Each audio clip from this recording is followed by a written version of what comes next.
Okay, here we go. This is going to be a review of NXT War Games 2021. This new version of NXT has been heavily scrutinized over the last couple of months. So let's see how they did with their first main pay-per-view since all the changes have been made. So yeah, we got the women's War Games match to start off this show.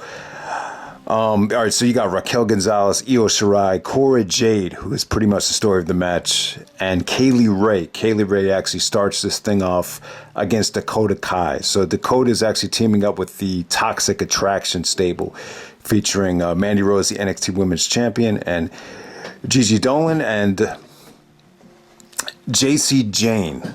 Okay, a lot of mixed feelings here. I wouldn't say the match was really that great. I thought it was a good effort. It definitely had its moments. I would definitely say the story of the match was definitely Cora Jade, because she attempted a swanton off the top of the cage through the table. She didn't really rotate all the way and looked like she really hurt her shoulder. So the Io Shirai was trying to pop it into place.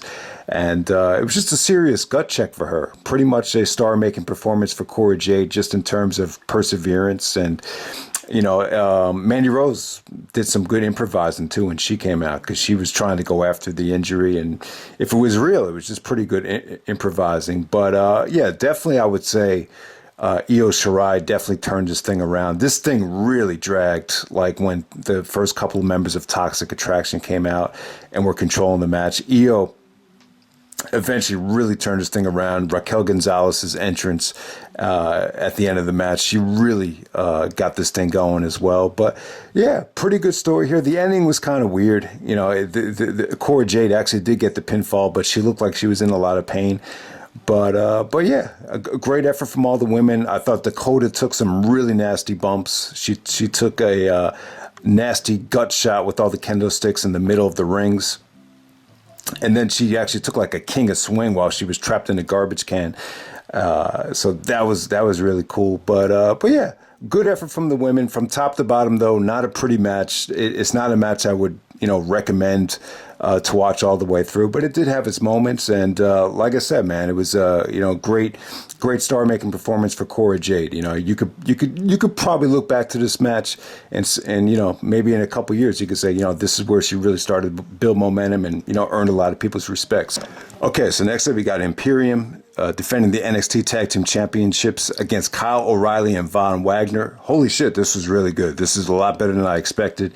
Kyle O'Reilly still has it. He's kind of been the odd man out with the Undisputed Era, but yeah, this is just a great opportunity for him. You see all of his friends and all of his peers, move on to arguably bigger and better things. But O'Reilly is still there, and who knows what they're going to do with him, man? Because, the way they booked this match is kind of like, man, we want to hold on to you. We don't want to lose you. So, but I'll tell you, man, Imperium was awesome here. This has some great double team moves between, the Imperium guys. O'Reilly had some really nice front face guillotine face locks where you thought they were going to tap so many times. And I'll tell you, this kid Wagner, this big man, Von Wagner, he looked good. He had, he was kind of getting booed at first, but I'll tell you, his execution and the hot tags were pretty intense, and just full force with a lot of his moveset right there. I thought he looked pretty impressive. But, the fans were pretty much on O'Reilly's side. I'll tell you, though, Imperium busted out some really, really nice things. The springboard crossbody to the outside looked good. There was a beautiful moonsault. There was the ending with the double team European uppercut off the top turnbuckle. That was a great finish right there. So O'Reilly, definitely the story of the match. He definitely looked like a beast here. They did everything to make him look good. And after the match, they were chanting. It's almost like this. It felt kind of like an Impact Zone crowd to a degree, where the crowd was chanting, thank you, Kyle. And it almost felt like they were trying to set up the heel turn, because it was kind of weird how they were chanting, thank you, Kyle. And then all of a sudden, Von Wagner just, tries to clothesline Kyle. Kyle sees it coming, beats him to the punch. So it made Kyle O'Reilly look like $1 million though, man. So yeah, he still has it. And awesome tag match right there. O'Reilly and Imperium. There's just some beautiful stuff between them. It's must-see stuff. They accomplished a lot considering this is only 15 minutes. Okay, next up we got Cameron Grimes taking on Duke Hudson. This is the hair versus hair match. They got about 10 minutes out there. Really, really fast sprint, fast-paced action. Did not come away from this thing thinking that much of Duke Hudson. I mean, it didn't really, showcase him to the best degree, especially the fans like me, and I think a lot of other fans that aren't that familiar with him. But I tell you, Cameron Grimes, Trevor Lee, this is an example of a guy like you don't really care for him, but when you see him in the ring, you're like, wow, man, this guy's pretty freaking good. You almost forget how good he is because, he's just so weird and just so over the top. But yeah, he is awesome. I just thought he busted out some really, really nice things too. He did go over here. He shaved Duke Hudson's head. He gave him kind of like a crew cut.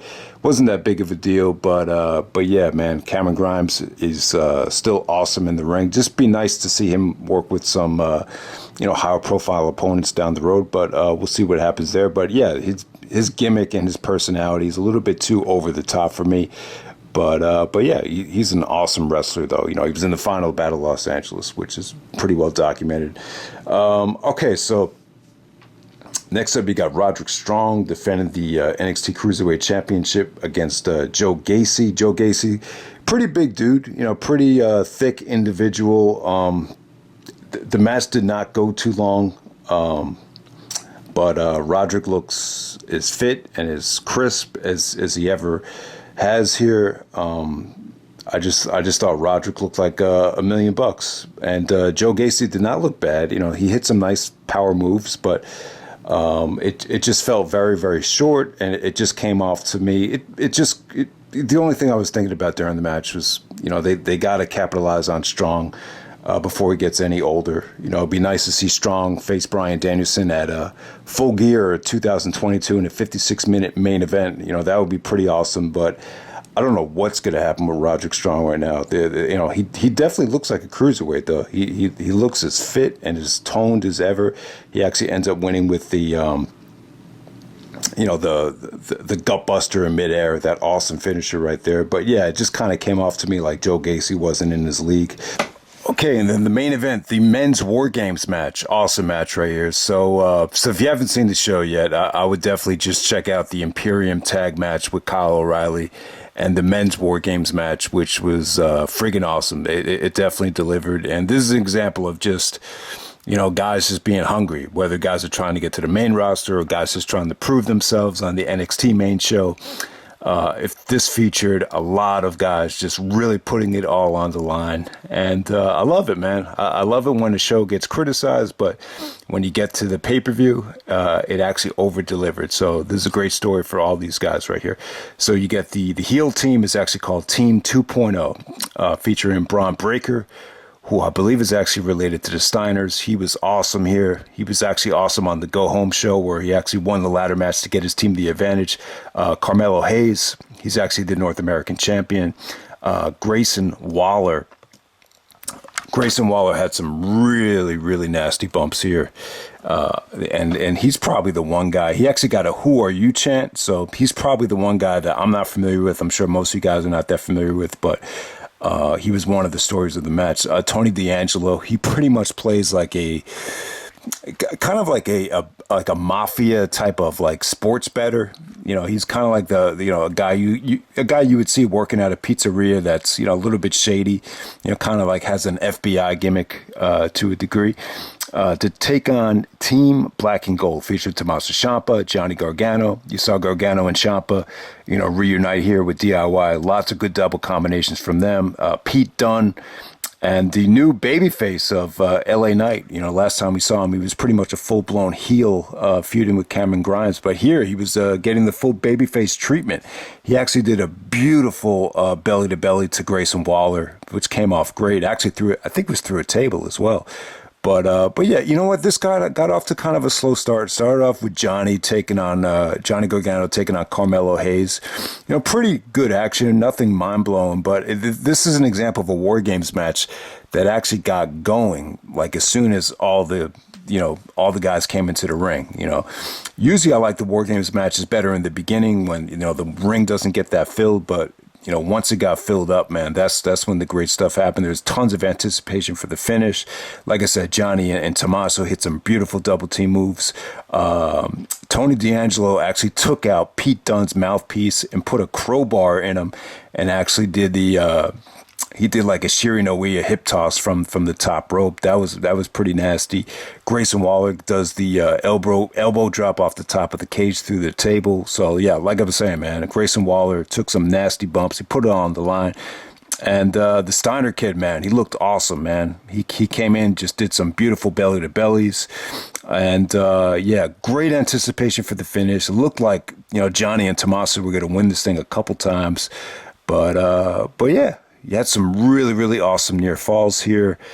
And then, Bron Breakker actually gets the finisher. So I felt like the right guy went over. The match got a lot of time. It got almost 40 minutes. But over-delivered, man. Great match.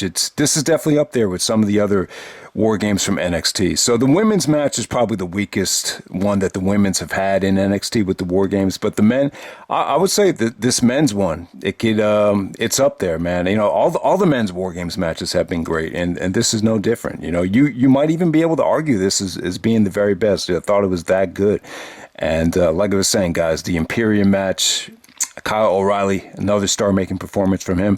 The Cameron Grimes and Roderick Strong matches, they could have easily been on television, but they weren't bad. They just weren't, they weren't pay-per-view worthy, so to say. But yeah, man, War Games, awesome pay-per-view. I would definitely say, the main event got a lot of time and it did deliver it. So I'm actually going to say, man, that the pay-per-view was really, really good, man. So definitely check it out if you haven't seen it. All right.